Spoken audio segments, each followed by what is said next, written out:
curvature of this is made to be able to go in there to give you a good view. The farther back you go from the airway, the more anterior up that your blade's going to go, your tube. The farther in you go, the more posterior it's going to go. Okay? Are there different sizes of these? These are just one size. One size. That's it. Same curvature for all of them? Yeah. So there is another one. There's called an unchanneled. This is the channel. Okay. There's another one. I'll show you. The channel's where you stick the tube through, right? Yes, sir. So we only have these other ones for command units and for OMD and stuff like that has them, but the regular ambulances don't have these ones on there. So the problem is you got to have the training and the know-how to use it, because it's not going to bend. So if you don't pay attention and you try to put the blade in with this, or the tube in with this, and you stick this in the airway, you can cause serious trauma to the airway. The big thing we try to accomplish with intubation attempts is one time. Doesn't always happen, but we want to have our best attempt and hopefully get that attempt on the first try. The more you go in, the more you're going to cause a little trauma to that airway. And as you know about the body, then you start getting those inflammatory processes start happening, bleeding starts happening, things like that. So what is this piece called? what's that? Is that the stylet? What is this? What is this one you're holding? That's what I'm going to show you. Okay. So it is the stylet, and it goes in here like this. And so basically you stick this in there, and you take this and you can turn this to move that. Oh, whoa. Kind of like a two-way stick for a video game. But again, the problem is if people aren't properly trained on it, don't do intubations a lot, which is why command trucks and OMD has them more, because those are the units that actually are assigned to go to the most critical calls, along with ambulances. But there's a lot more intubations. A lot of times they're done with command units. They have a little bit more experience with this, because we don't want someone ramming this part into the airway, because like I said, you can feel it. This is very stout, and this will hurt, and this will cause trauma. Yeah. So we don't want that to happen. Yeah. So that's what that part does. It lights up down here also, the same. It's a camera down here also, just like the other blade is. It just doesn't have that little channel piece on there, like this one has, for the tube to go in. But which is so the style would be more accurate, right? For like a this could be. So another thing that we use on all of our intubations is what's called a bougie. So the bougie, if you guys want to go in D first. So a bougie is an area, it's a flexible, basically introducer. So you can bend it however you need to. And what this piece does is this goes in the airway, and you can actually on airways hear it click on the cricoid rings that keep your trachea open. You can hear it click. Then you just take the tube that I've got in my hand and you stick it here and feed the tube in. Oh, is there like a metal piece inside the bougie? Yeah, it's just a small little, I don't know how big, but this whole thing will bend however you want. Oh, okay. Yeah, like a paper clip. Whenever it gets into, so inside, when you go into the actual trachea, inside here in the actual trachea will be rings. I'll show you what one looks like. So there's little rings in there. That's what holds, whenever you touch your throat and you go down, if you can feel like little circles as you go down a little bit, all the way towards the bottom, that's what holds your trachea open. So if those get collapsed or crushed, which they can, your trachea will collapse. Are those like cartilage or? Yes.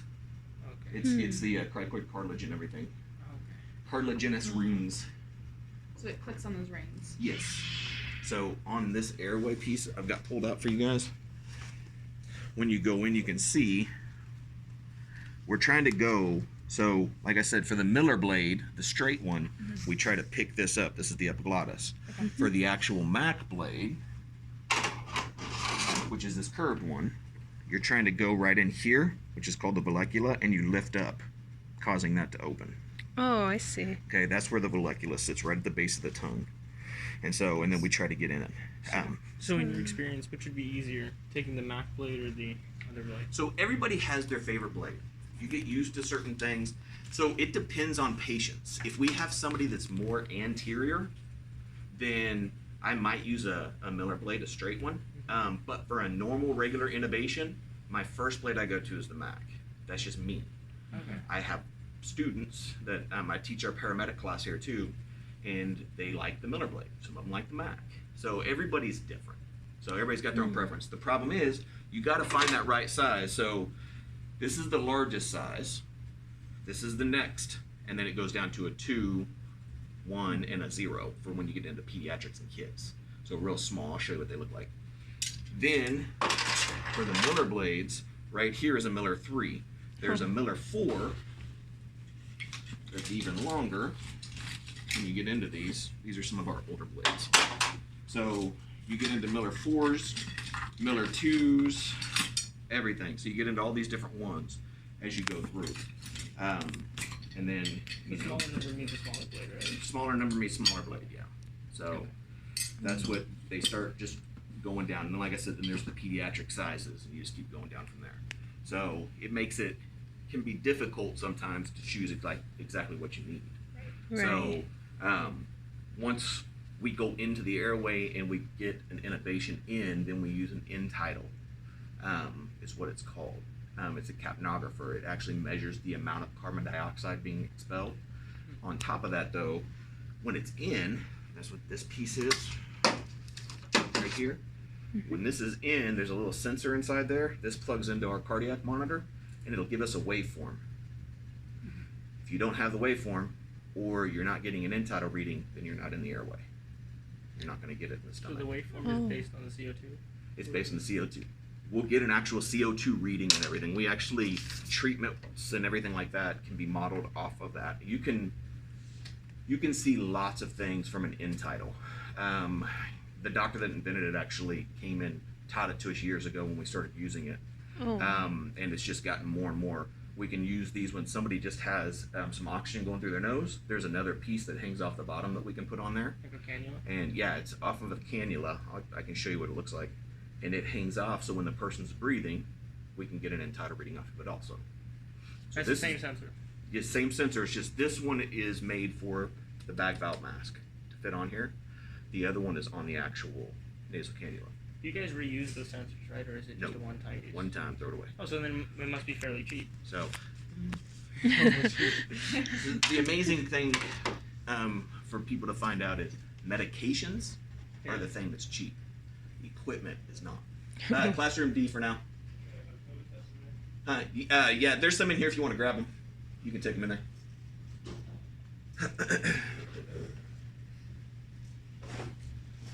Will you make sure We need to they put find the out what solution monitor right that is. What? We need to find out what CO2 monitor that here? is. So then they get wasted. Huh? So all the equipment you see here, except for this, gets thrown away when we're done. Oh. What Everything. about your CO2 monitor? What do you It's use for the that? What is the actual- sensor? What's the what? I'm Like sorry. the sensor. So the sensor is what's inside here. Yeah, do you know like The what name or anything? the name or the brand? Like, we're I trying can to show you validate the- our own sensors. I can show you the package. Yeah, I can show you everything for it. So So the laryngoscope blades get disposed too? Everything. That's So surprising. Yeah. we Oh my used God. to with all these metal ones. So these are our older ones. Uh-huh. These are kind of a new stock, the LED lights. So a lot older than you guys are. my oldest daughter is the same age as you guys. So when I started in EMS in 1997, so Oh, that this was might be your other good guy. timing. Yeah, this is your other guy. That's a nice ring. Hello. Yeah. The jewelry cleaners that vibrate and everything Oh, like the that, we use ultrasonic. that to clean our blades. And we reuse the handles. We had to change the bulbs in them, things like that.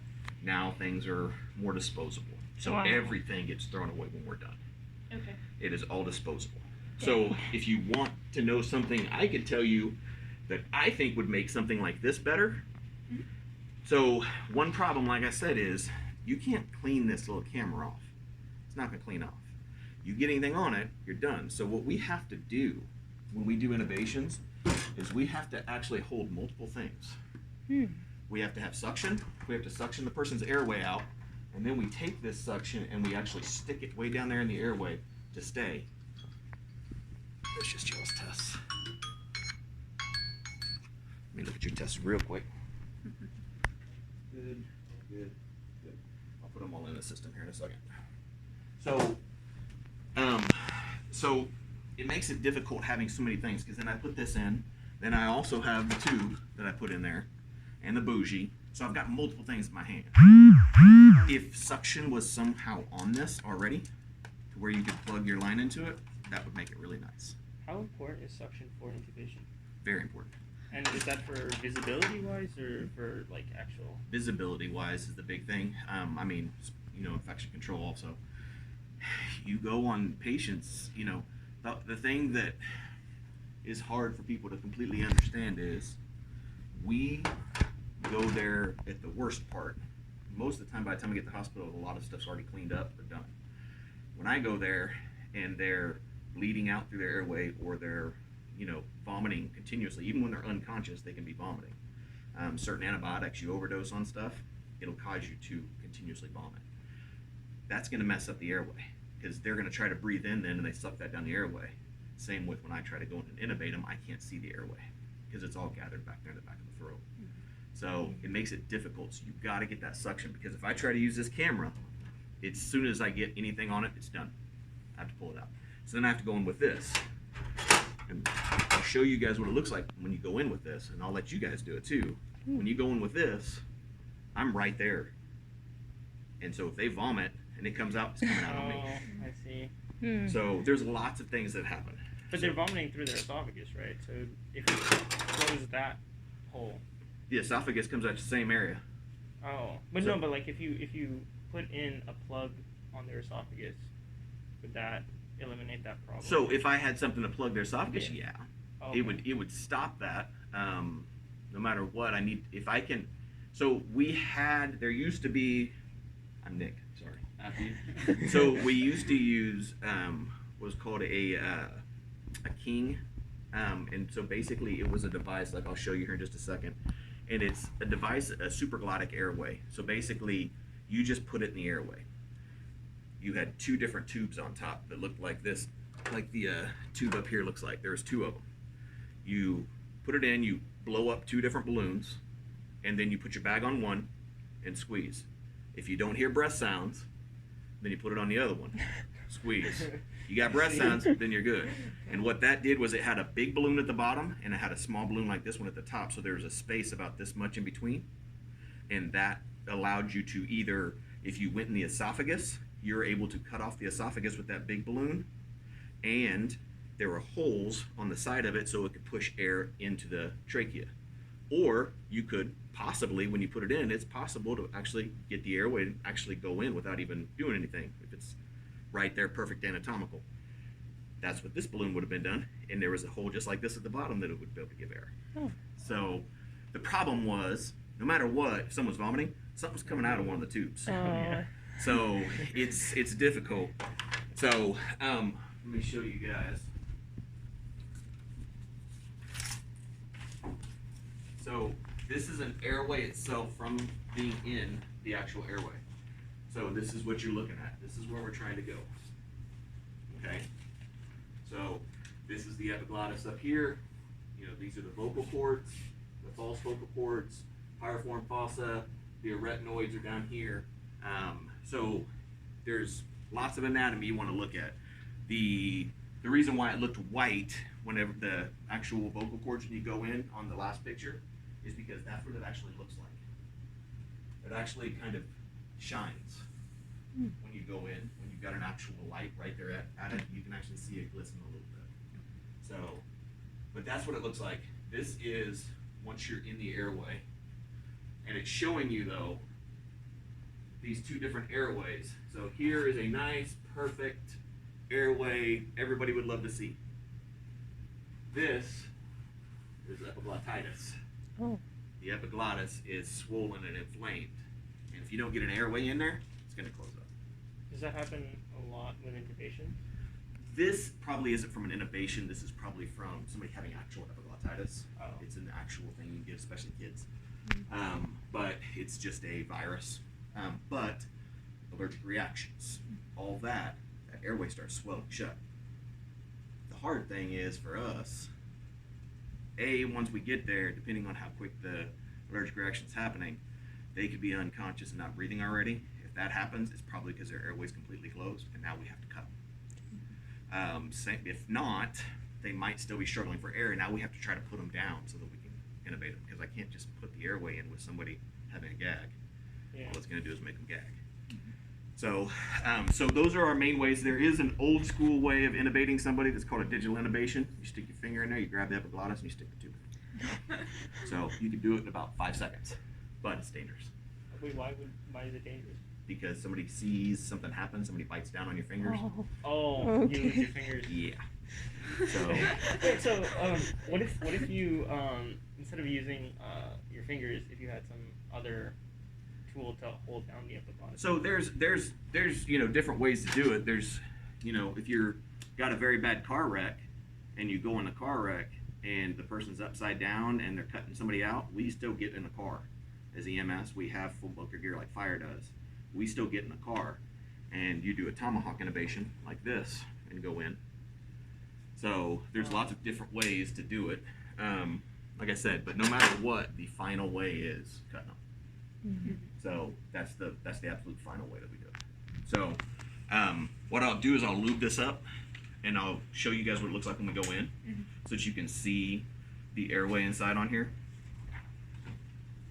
Should it be somebody who actually knows how to intubate? Would you want me to go get one of the guys from Classroom D? Just wait. I will teach you tomorrow if we have that. Dr. Pickett and I are going to go ride together tomorrow and jump calls. We're going to see how much fun that is. It's probably going to be a competition. Have there been a lot of intubations due to COVID and stuff like that? Has there been what? Has there been like a rise in intubations due to COVID that you've seen? Or anything like that? We try not to have to intubate them if we don't have to, because they're very highly infectious. He can Yeah. tell you more about it. Yeah. So, yeah, there's a fair number of folks that get intubated for COVID. Hard to say if we're increasing that number pre-hospital, because we've been training our medics to do rapid sequence intubation, and so that's a relatively new skill. A few years ago, the docs were very averse to intubation, and oh no, don't intubate them, never do it, do it only if you absolutely have to. And then the medics didn't get practice at doing it, and so they became less likely to do it. And so, sort of self-licking ice cream cone, and we're reversing that course to train them to be comfortable with doing it properly, but doing it safely. So this is what the inside right here would look like. So this is the cricoid membrane. It's right in between where the actual thyroid cartilage, that big piece you can feel with the Adam's apple and everything, it's just below that, right above the actual thyroid gland. So this is where we would cut to go in if we had to through someone's neck. But this is what the rings are like, and you can feel inside of what it feels like. Okay, yeah. So that's how it is. Oh. Does it ever heal if you cut it? Oh yeah, here we go. So when you use this bougie, you can, when it goes in, you can feel it through the deal, actually click. Did that on the So if you feel the drum clicking, here. then you know it's in the right spot. You can go inside the tube in. Is that what So- the idea is? It's a piece of the picture. Okay. The only thing that really, truly 100% tells you that you're in place is end-tidal CO2 monitoring. So you see the carbon dioxide come out, you get it on the monitor. All the other signs, equal bilateral breath sounds, no sounds over the epigastrum, misting in the tube, chest rise, even the tactile feedback from the bougie. They're all pieces of that assessment, but none of them are truly infallible, really. So you have to put all these things together to say, is the tube in place or not? The end-tidal CO2 is the one that... Classroom D. We're in D? I just put them in there while we're doing this. Oh, okay. The end-tidal CO2 is really 100% sensitive and specific. But if for some reason there's an issue and you have to make that decision without the end-tidal CO2, then you have to take a preponderance of the evidence and say, is the tube in the right place? If it's not in the right place, it is immediately fatal. So that's one of those things where if you have any doubt about where the tube is, then go ahead and pull it out and put it back in when you intubate. So this that tactile feedback helps. So last Friday we had a 4-year-old that drowned in a pool, and D. and when intubating her, kids' airways are different. They have larger, floppier tongues. Their airways a bit more superior, a bit more anterior. They have bigger heads. You have to position them differently, and they have big, floppy epiglottis. And so going in to intubate her, she had this huge floppy epiglottis. I couldn't get to see it. I couldn't see that because the epiglottis was kind of flopped down over it. So to take the bougie and kind of ride it down on the epiglottis and feel it go into her. So it was a tactile blind intubation on her. Put the tube in, then we got end-tidal CO2, so we know it's in the right place and we're in good shape. So that tactile feedback is very helpful, especially in a surgical airway. So when you do a surgical correctal thyroidotomy, then you cut this and you pass this tube in, you can feel that on the tracheal rings, but also this passes back and forth really easily. The most concerning or most common complication, serious complication of surgical crike is a false passage. So you're not actually in the trachea, you're somewhere around it. But this is not going to travel very far in that case, so that gives you that tactile feedback that you're in the right place and you can pass your tube. So, and this works really well because it's smaller, so it's a little bit easier to put into some of these airways, and then you can be able to feed and use it as a guide to be able to put the tube in. I mean, I've had to use this curved tip to be able to pick up an epiglottis on somebody. They're right here. Oh, they're in there for the testing. Right. I got you. Be able to lift the epiglottis and go in. This lady that was profuse vomiting, overdose, unconscious, and her heart rate started dropping, her oxygen saturation started dropping, and she was about to code. So I had to get this in so that we could get an airway, because once somebody stops breathing, it's just a matter of time before their body starts tracking down, and then they go into cardiac arrest. Respiratory arrest will lead to cardiac arrest.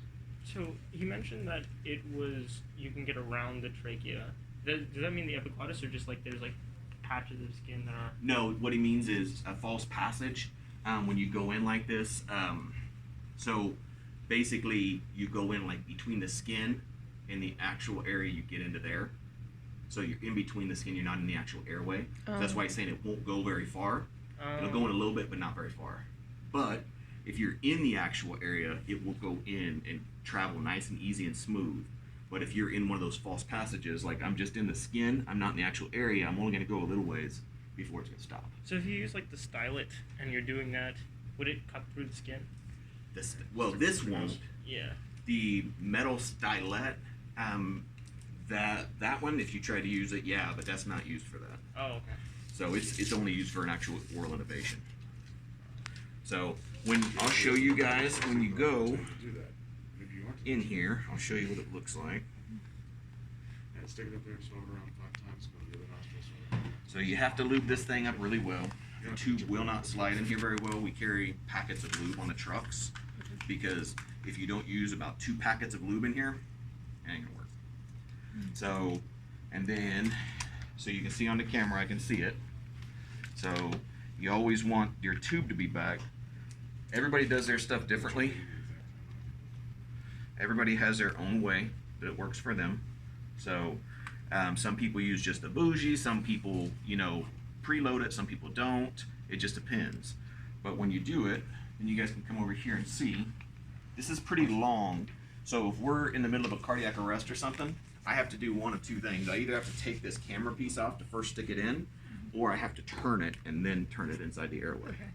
So you come in, and I go inside the airway, and you guys can come over here and look on the camera.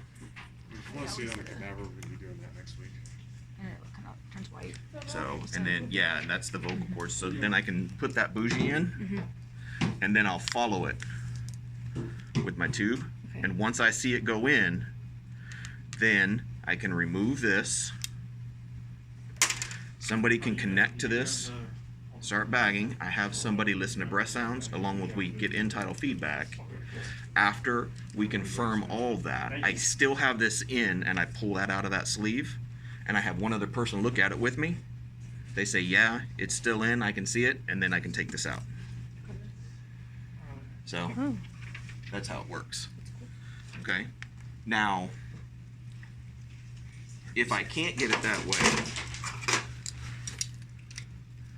then I might have to use just the manual way. So when I go in, same thing. I go in here, like I said, you have to get down here on the airway. I got to see it. So, and it can be difficult. So, if you guys look down through there, you can see the white going around.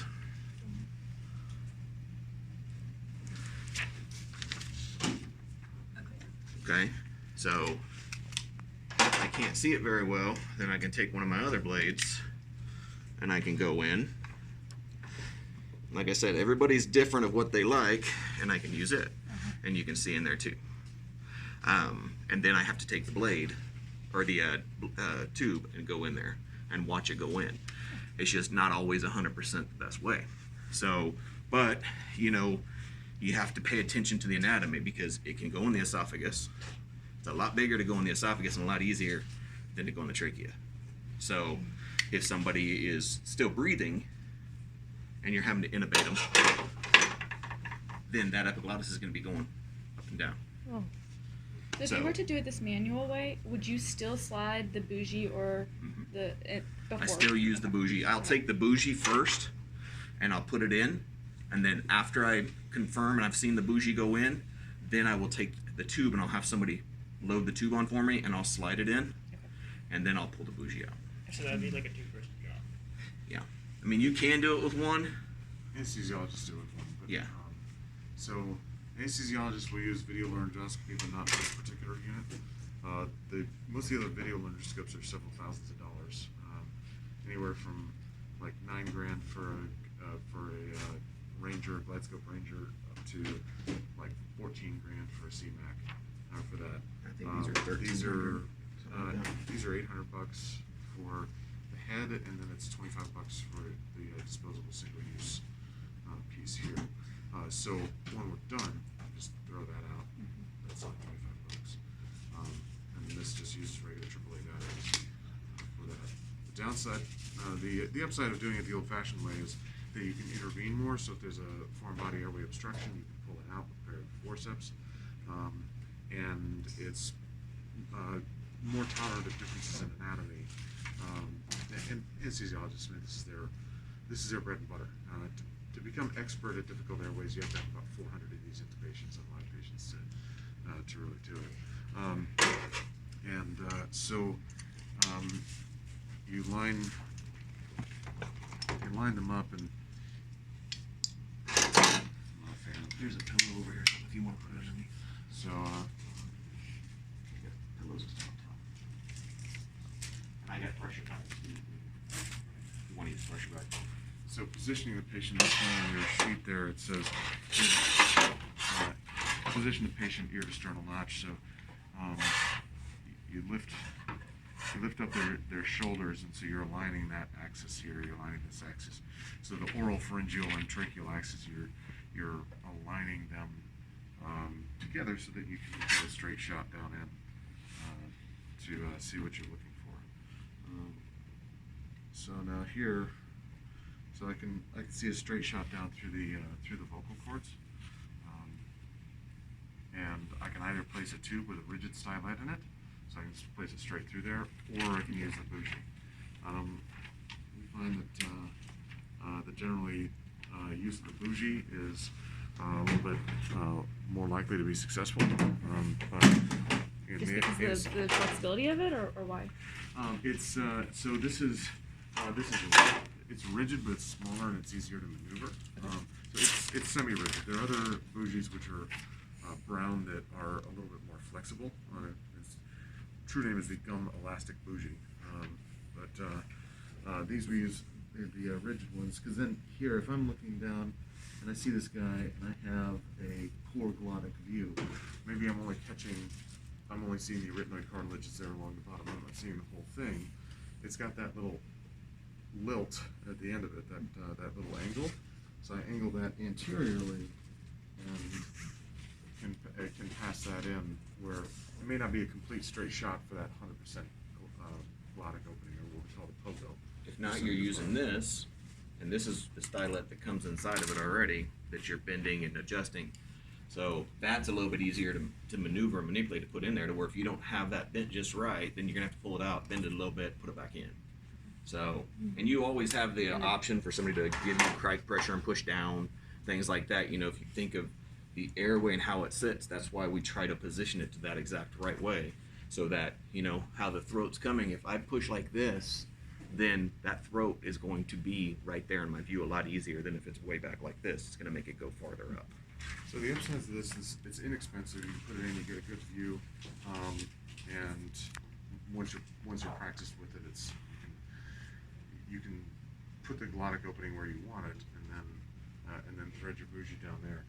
However, what a lot of folks don't intuitively understand when they first pick this up, they're looking down there and they've got the bougie in, and they want to move the bougie rather than moving the camera. So I do this, I get 100% glottic view like that. Well, maybe I go to thread the bougie, and let's say I'm off a bit, and I'm catching up somewhere. Well, then I'm going to be like, you know, turning the bougie, that doesn't work. You have to turn the camera to do it.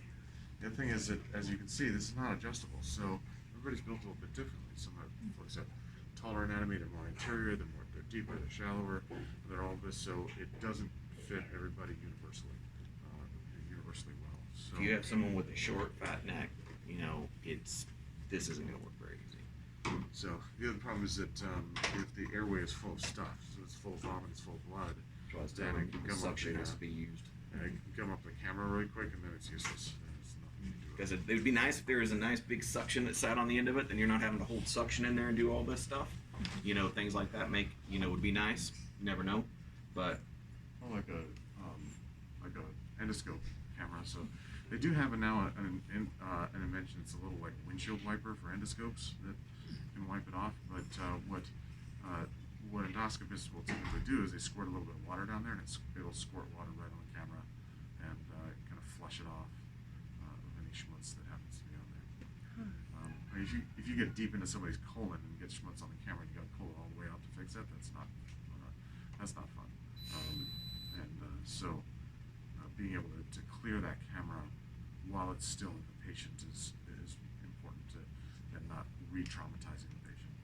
Just do it. I know you said like that's the optimal position for like intubation, but like what if they're like on their side and you can't like, move or anything? So in entrapment, so that becomes an issue. So like for example, if I have this person in a helicopter and let's say we're just doing a Black Hawk lift and they're laying crossways, east-west on the floor of that, then his head is kind of right up here against the door, and it's really hard to get into that position. Video laryngoscopy is better for that, and that's where like the GlideScope Ranger comes in, because you can move that screen to wherever you want to. You can't do that with this. You have to be here in order to see the screen pretty well. Likewise, you have a motor vehicle crash and you got the person who's entrapped or pinned in that vehicle, and you need to secure their airway in that position, then it's extremely challenging. So there are some techniques that you can use. Again, if you have a GlideScope right there on the or a right CMAC, side. you got some more flexibility with that. Not so much with this, but maybe you have to come in and do what we call a tomahawk. So if you approach them face to face and put this in there and get your glottic view that way, and then activate them like that. It's a very challenging procedure to perform, and not terribly likely to be successful. But that I've for doctors, for paramedics. Choke yourself. Yeah, some of us have actually worked enough critical calls that we've had the opportunity to do this, just so you know. I had surgery and been out. Leave me alone.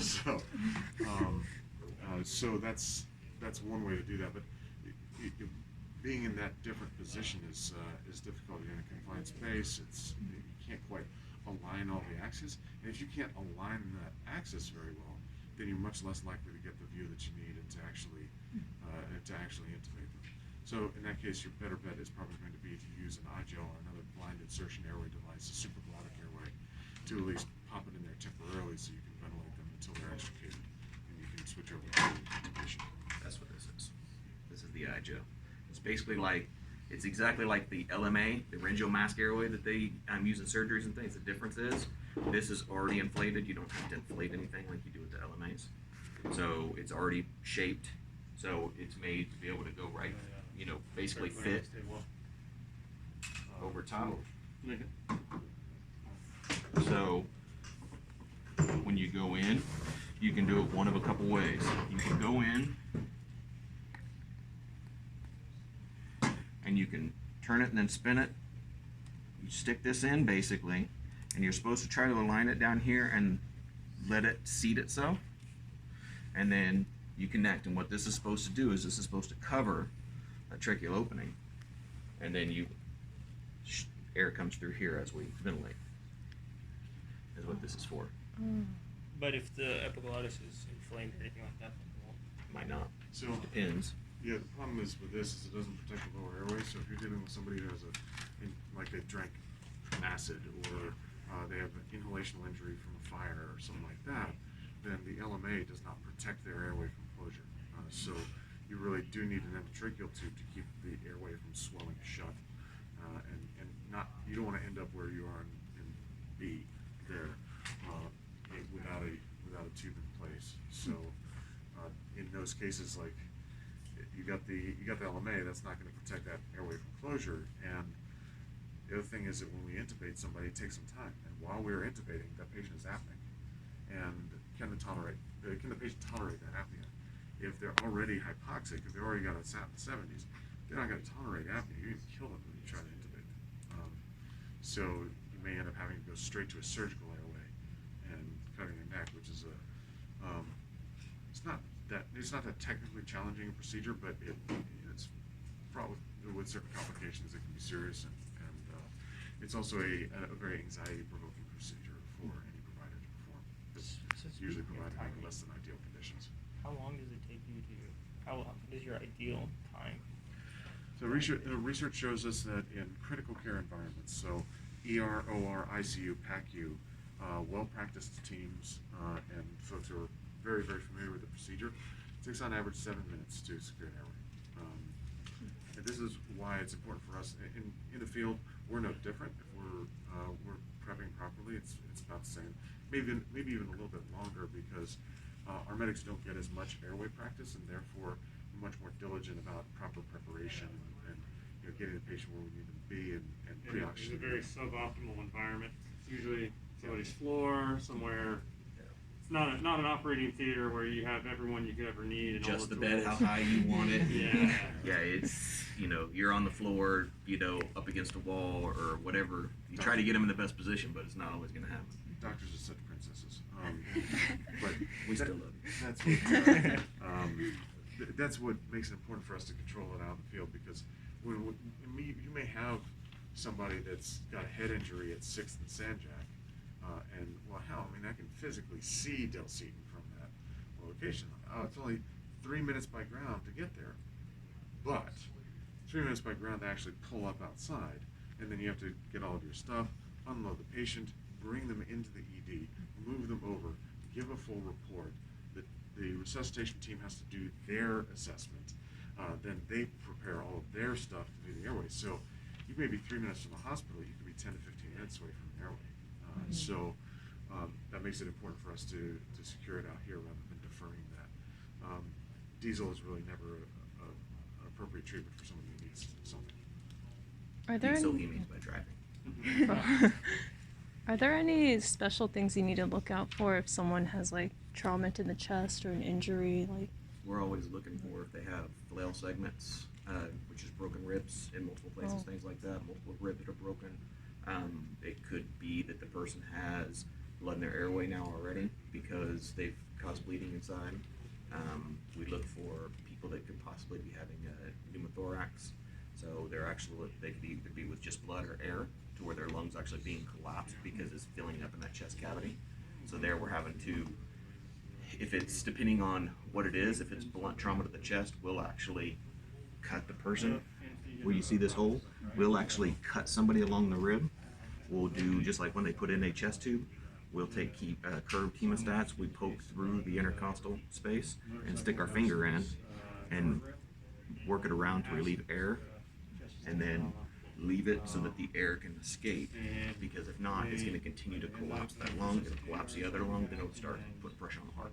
So if you have blood filling up the lungs, you would still perform an intubation? Well, it depends, but most likely if they are to a point they're not breathing or they're not maintaining their airway sufficiently, it's possible. But just because somebody has a collapsed lung for whatever reason, they don't always get intubated. They can have that pressure relieved, and in the ER they'll put a tube in there, kind of like these tubes. They'll put a chest tube in, and it'll stay in there, and it goes. There's an actual device over there, a pleurovac, and they'll put it in. They hook it up to that, and that'll actually pull air out, and the person will just be on oxygen. People will breathe, So the thing is with a pneumothorax, if you break ribs and you have a little collapsed lung, gunshot wound, whatever, if you're spontaneously breathing, then that pneumothorax is not as big a problem as you think it is, like as you might think it is. However, when you put them down and you start ventilating and you start doing the bag valve mask, giving them positive pressure, that's when that becomes a tension pneumothorax, which the lung collapses, but again, not a big deal. The big deal is you get so much pressure built up in the chest that the blood can't make it back to the heart to beat, so you get hemodynamic collapse, and that can kill you. The pneumothorax can be very, very subtle when you first evaluate the patient, and then you start bagging them, and the patient clumps. And so you have to vent their chest to do that. So diagnosing that, diagnosing that prior to an intubation attempt is helpful. We had a patient who fell. He fell from the height of about this. He was standing on the back of a golf cart, so he hit the gas and it whack, smacked his head, broke the hell out of his skull, lots of bleeding up in the brain and stuff, unconscious, and his heart rate was already down, his blood pressure was sky high, and so we had to intubate him. So we went to intubate him and on the scene, and did it as he was just collapsing. His oxygen saturation was lower and lower and lower, and we went all the way to doing a surgical preg, and got the dude, put a tube in, and his sats were still really low. Man, what's going on with this dude's sats? Threw the ultrasound on him. He had tension in the thorax, so he had broken his upper ribs and back, which was an invisible injury based on his assessment, but then became really important to us, and so he vented his chest and made it a lot better after we cut him open. But didn't do well ultimately, but that fixed that issue there. So that's an invisible injury that can be really problematic for us. We can relieve a pneumo if we need to. So it's the problem of if you don't have an actual airway to actually get that person to be able to breathe and maintain that airway, then you have problems. So I'll take them over. These guys over in the deep. All right. So Are you moving? yeah, I'm gonna move this over.